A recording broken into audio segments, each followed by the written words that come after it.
Saudara, sebanyak 8,5 juta kelas menengah di Indonesia telah turun kasta ke kelas ekonomi di bawahnya. Iya, apakah ini menjadi alarm bahaya bagi ekonomi Indonesia? Selengkapnya dalam Cuanomics.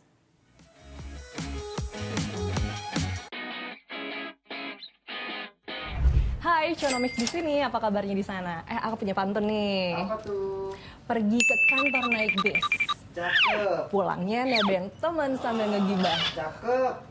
Sedihnya isi dompet kok cepet habis. Uang tabungan juga kagak nambah-nambah. Aduh, pusing banget nggak tuh? Bahkan ya, uangnya tuh bukan gak hanya nambah-nambah di tabungan, tapi kadang malah tabungan jadi minus karena keseringan dipakai. Dan itu yang namanya fenomena makan tabungan alias mantap yang sering kali terjadi di kalangan kelas menengah. Nah, fenomena mantap itu sendiri pernah kita bahas di konten yang ini ya, termasuk tentang siapa aja kelas menengah dan kenapa kelas menengah itu terancam turun kasta.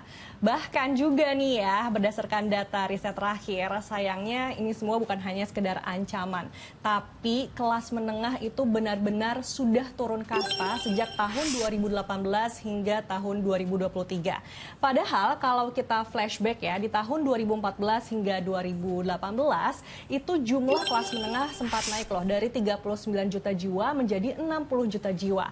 Tapi sayangnya di antara tahun 2018 hingga tahun 2023 jumlah kelas menengah akhirnya turun menjadi 52 juta jiwa. Terus pada pergi kemana nih kelompok kelas menengah yang udah turun kasta? Jadi mereka pun akhirnya harus bergeser ke kelas ekonomi yang ada di bawahnya, yaitu calon kelas menengah dan juga kelompok rentan. Dari data pun terlihat kalau kedua kelompok ini jumlahnya terus meningkat.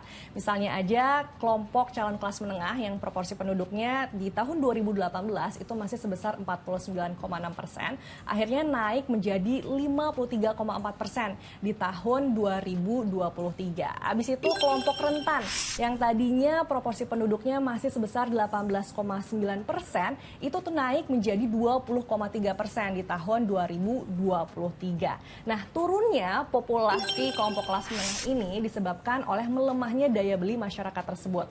Itu pun terbukti ya dari banyaknya kredit macet KPR. Misalnya aja nih, di bulan Januari 2023 itu masih berada di level 2,4%. Nah, di Januari 2024 itu naik lagi di level 2,6%.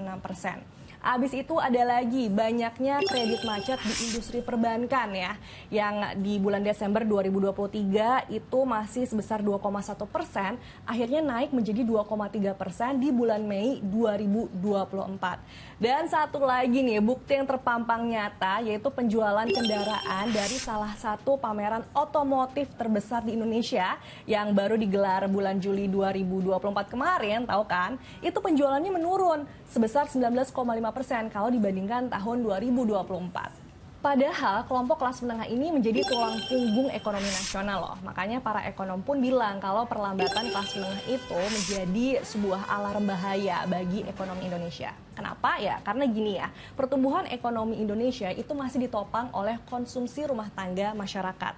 Jadi kalau misalnya daya beli masyarakatnya aja lemah, itu akan bikin pertumbuhan ekonomi Indonesia semakin melambat.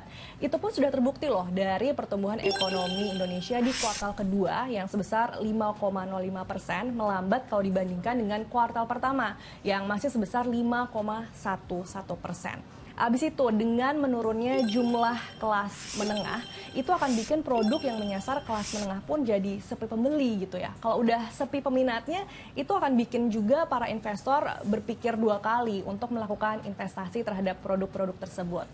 Selain itu juga nih ya, kalau misalnya dari kelas menengah sendiri udah nggak punya uang untuk ditabung di bank, pada akhirnya bank pun juga nggak punya uang untuk bisa diputar dalam memberikan bantuan permodalan ataupun investasi. Sehingga pada akhirnya pertumbuhan ekonomi Indonesia pun ikut terganggu terutama dari sisi investasi. Jadi menurunnya jumlah kelas menengah ini akhirnya berdampak pada tingkat konsumsi dan juga investasi yang dimana keduanya itu memiliki peran penting ya dalam pertumbuhan ekonomi Indonesia. Makanya kalau misalnya nih jumlah kelas menengah itu terus-menerus menurun dan dibiarkan begitu saja, dikhawatirkan pertumbuhan ekonomi Indonesia itu berpotensi anjlok hingga di bawah target 5%. Bahkan para ekonom juga bilang nih, kalau misalnya salah satu gejala krisis itu adalah merosotnya jumlah kelas menengah.